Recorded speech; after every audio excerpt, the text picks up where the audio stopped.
Gandang gabi po. Narinig po ba ako? Yes. Okay po, salamat. Ayan, so sabi po dito, free from levity, pride and malice, deceit and impurity, without guile before God. Words exert a telling power, divine grace is our only hope. Ayan. So ibig sabihin po na hindi po kakikitaan ng pagmamataas, malicious na mga words, at yung karayaan at karumihan na mga pagsasalita. Kumbaga ay walang kasinungalingan na mamumutawi sa ating labi sa harapan ng Panginoon. At kasi po ang pagsasalita ay pinakamalakas na impluwensya na maaabot sa iba't ibang mga nakakasalamuhan natin. At kinakailangan po na ang biyaya ng Panginoon ang ating pag-asa para mabigkas natin ang karapat-dapat na salita. At sabi po dito, an influence to balance souls. Words spoken in season, how good are they? So, yun nga po, sa ating bang pagsasalita ay gaano kabuti ito? Meron ba itong pagsasalita na may pag-asa, courage, pampalakas, and determination, demoralizing, the firm purpose you may possess in carrying out good principles will have an influence to balance souls in the right direction. Ayan. So, kailangan po ay ma-balance natin na hindi tayo yung kakikitaan ng kasiraan sa ating pagsasalita. And then, choice of words in light of the judgment. So, kailangan pipiliin natin. Dahil palagi nating aalalahanin dahil alam naman natin na ang lahat ng ating mga pagsasalita ay mapupunta sa paghatol. So, lahat ay may kahatulan, lalo na ang ating pagsasalita sapagkat sabi doon na kung sa iyong salita, ikaw ay magiging banal at sa iyong salita, ikaw ay hatulan. God hears all that you do and say. So, ibig sabihin po pala ay naririnig ng Panginoon ng bawat ating sinasabi. Your tongue will be used to the glory of God and will be source of blessing to yourself and to others.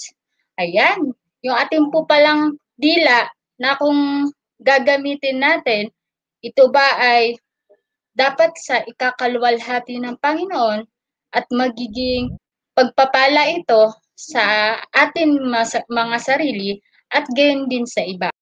Take heed lest your tongue shall prove a word of iniquity and bring upon you fearful condemnation. Yan, nakalimutan ko yung end. For souls will be lost through you. Ayan. So, at sa ating ngang pagsasalita ay makikita ba yung pagpapala sapagkat sabi doon, for souls will be lost through you. Maaring yung isang kaluluwa ay mapahamak ng dahil sa sarili mo. And next, links in the chain of human events. Ayan. You may think that what you do or say is of little consequence, when the most important results for good or evil are the consequence of our words and actions. So, di ba po, na kapag ikaw ay may binitiwang salita, ito ay magtatagni-tagni na parang kadena. At sabi nga ay piliin lamang ang iyong mga sasabihin. Kung wala kang magandang sasabihin, mabuting manahimik ka na laang. At sabi dito, na kung iniisip mo na iyong binitiwang salita ay maliit lang ang magiging resulta o ang magiging kapalit o kabayaran, magiging bunga, ay kinakailangan na iyong pagpanatilihin na Kapag ikaw ay nagsalita na mabuti o masama, ito ay may kaukulang kabayaran o parusa. Christ way. Ayan. So, ibig sabihin, magsasalita tayo kung papaano tulad ni Kristo, yung sa kanyang pamamaraan. God's servants in this age have been given most solemn truths to proclaim, and their action and methods and plans must correspond to the importance of their message. Ayan, so sinasabi po natin na tayo ay lingkod ng Diyos. So paano po tayo magsasalita? So kinakailangan magsalita tayo ng katotohanan para ihayag sa buong mundo at kung paano tayo kumilos, hindi ba tayo kikitaan ng kasiraan? So, kung anong dinadala mong katotohanan, kailangan ay gawa din natin. If you are presenting the word in Christ's way, your audience will be deeply impressed with the truth you teach. The conviction will come to them that this is the word of the living God. Ayan. So, ibig sabihin, makikilanlan kung paano ka magsalita ng katotohanan at kung paano ka gumawa o mag-aksyon kung paano mo isinasakabuhay ang iyong katotohanan na dinadala at maaari yung mga nabahagihan mo ay matindi lang mauunawaan na tama pala yung yung religion nyo o yung sinasamahan nyo kasi nakikita sa iyong buhay. Importance of every word. Ayan. So, gaano po ba natin pinapahalagahan ng bawat pananalita? A train of responsibility. So, kinakailangan na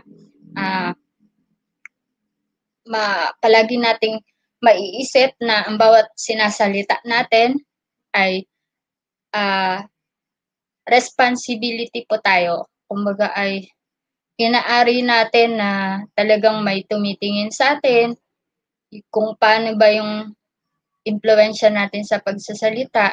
Kumbaga lagi tayong conscious na dapat maingat tayo kung paano bubuka yung bibig natin. A part of the great web of humanity. A person who is molded by the Spirit of God. And di ba po, makikilanlan kung ikaw talaga ba ay lingkod ng Diyos, the highest human blessedness. Ayan, so yan ang magiging dakilang pagpapala sa iba kung paano mo binibigkas ang mga salita. The precious treasures of the wisdom and grace of Christ. Ayan. So, pinakamahalagang kayamanan na ang kaalaman at ang biyaya ni Kristo ay nananahan sa iyo. And next, impress every word and act. So, palagi po nating iisipin na we are laborers together with God sa 1 Corinthians 3:9. Na palagi nating iisipin na dinadala natin yung pangalan ni Kristo. Kaya kailangan yung pananalita natin is maging maingat po tayo. Then, words of love. So, paano po ba magsalita na may pag-ibig? So, kumbaga, our duty is to live in the atmosphere of Christ's love. To breathe His love deeply and to reflect its warmth around us. So, ibig sabihin, tungkulin po natin na mamuhay tayo na nananagana ba yung pag-ibig sa atin ni Kristo at yung kanyang pag-ibig na ipapadama ba natin sa iba? At ito ba ay may kadalisayan? Ito ba ay sweet at mabangong samyong bulaklak para sa iba? Words of love, tenderness, and charity sanctify our influence over others.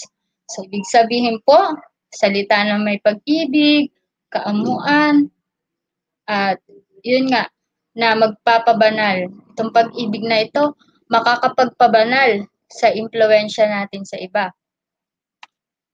A savor of life and death.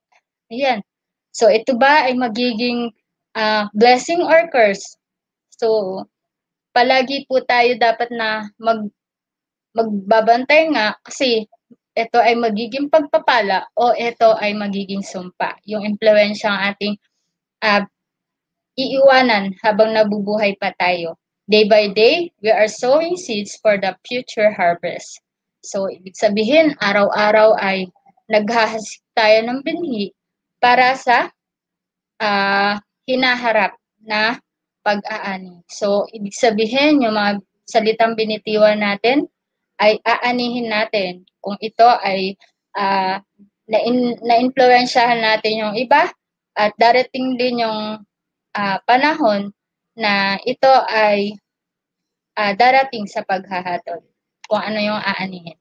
Which controlling power? Sino ba yung kumokontrol na kapangyarihan na namumutawi sa iyong labi sa pamamagitan ng iyong pagsasalita? If Christ rules in your heart, your words will reveal the purity, beauty, fragrance of a character molded and fashioned by His will. So, ibig sabihin, nananahan po ba sa ating puso ang ating Panginoong Jesus na yung ating pananalita ay ito ba ay may kadalisayan at kagandahan na magmamold sa ating character dahil sa kanyang kalooban? But since his fall, Satan has been an accuser of the brethren, and you must be on guard lest you reveal the same spirit. Ayan. So, dalawang power po yan. Kung Christ power po o Satan's power yung ating pinipili, kung sino yung gusto natin na mag-control sa atin. Dahil sabi po dito, si Satan is accuser of the brethren. So, ibig sabihin po pala, pag inaakusahan natin yung ating mga kapatid, wala naman po tayong karapatan, ay tinetake po natin o pinapaalam na po natin kung sino yung nagko-control po sa atin. Effective living and speaking. By the calmness of our conversation, we can bear good witness for Him. Ayan, so sa pamamagitan po ng malumanay nating pagsasalita, ay tayo ay nagiging buhay na saksi sa ating Panginoon. Kumbaga, yun nga, we claim o we profess as a Christian, so pangatawanan po natin na tayo po talaga yung peculiar people na naiiba po talaga tayo sa gawa ng sanlibutan o pananalita ng sanlibutan.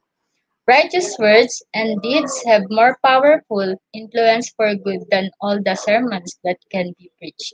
So, ibig sabihin po pala, ang matuwid na pananalita at mga gawa ay mas matinding influensya. Kumbaga ay ito yung magandang sermon na isinasakabuhay po natin. Judicious conversation and right action exert an influence which is power in the right direction. But it is doers of the word that are justified before God. Ayan. So, ibig sabihin po, yung mahusay na conversation ay kinakailangan. Baga ay kaya nating makipag-approach, kaya nating maging malinaw sa ating mga bibitiwang salita o kapag pakikipag-usap. Ayan, sabi po dito, connection between our hearts and our words. We shall reveal what is in our hearts by the word of we speak. The word we speak. Ayan, so ibig sabihin po pala, kung ano po yung nasa puso natin, ay mabibigkas ng ating mga labi. So, ganun po yung connection between sa ating puso at sa ating pagsasalita. Na ang ating pagsasalita ay, kumbaga parang bukas na aklat para makikita o makikilala kung sino ka.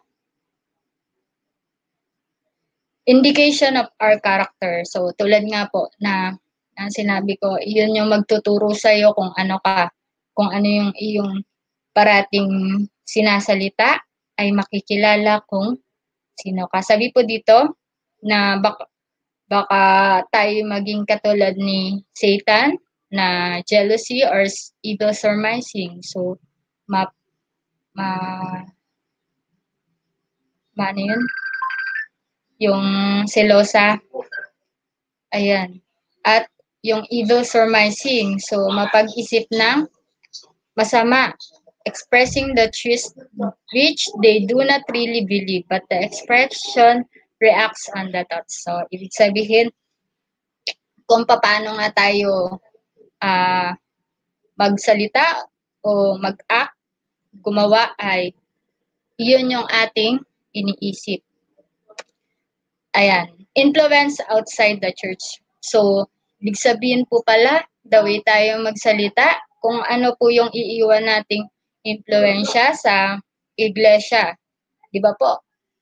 Kapag kinakitaan ng kamalian o ng kapulaan sa iglesia, kahit isang miyembro, sasabihin, ganyan pala yung, yung mga sabadista, di ba? Parang damay-damay na po lahat. At, gayon din sa non-believers, sa mga hindi mananampalataya. Halimbawa po, sa ating kapitbahay na hindi mananampalataya, the way tayo makisalamuha sa kanila. So, ano po bang influence na iniiwan tayo? Influence even after death. Ayan, so ibig sabihin po pala na kung ano po yung character o the way magsalita yung pamilya ay makikilala. So, ano po ba yung influence na maiiwan natin kung tayo ay namatay na? A thought plus word assaults eternal destiny. So, ibig sabihin, yung mga hindi pinag-isipang salita ay kung saan kahihinatnan. Kung saan ang kahihinatnan ng iyong kapalaran sapagkat sabi nga na hahatulan ang bawat ating mga salita at gawa. Words fitly spoken. So, ito ba ay gentle, pure,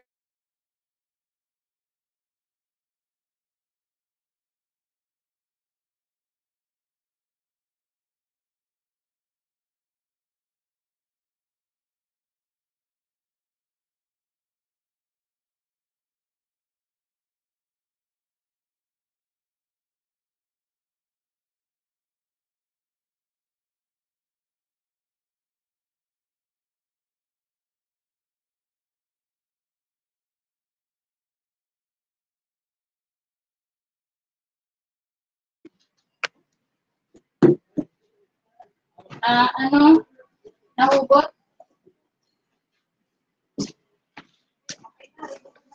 And dito na po ako sa words fitly spoken, na kung saan nga na sa kabila ng lahat ng negative na nangyayari sa sanlibutan ito ay kumbaga i-divert po natin yung nangyayari sa ngayon sa patungo sa kabutihan na ang lahat ng mga nangyayari is pwede po natin turn into blessing o pag-iingat, kumbaga mga babala sa iba.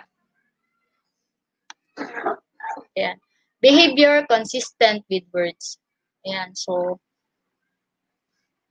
yun nga po, kung papaano nga po tayo magsasalita. Kung ano po yung palagi nating sinasabi, yun na po yung ating character. Denial of Christ by evil speaking. So, itinatanggi po natin si Kristo sa pamamagitan ng ating masamang pagsasalita. The cause of 9/10 of church difficulties.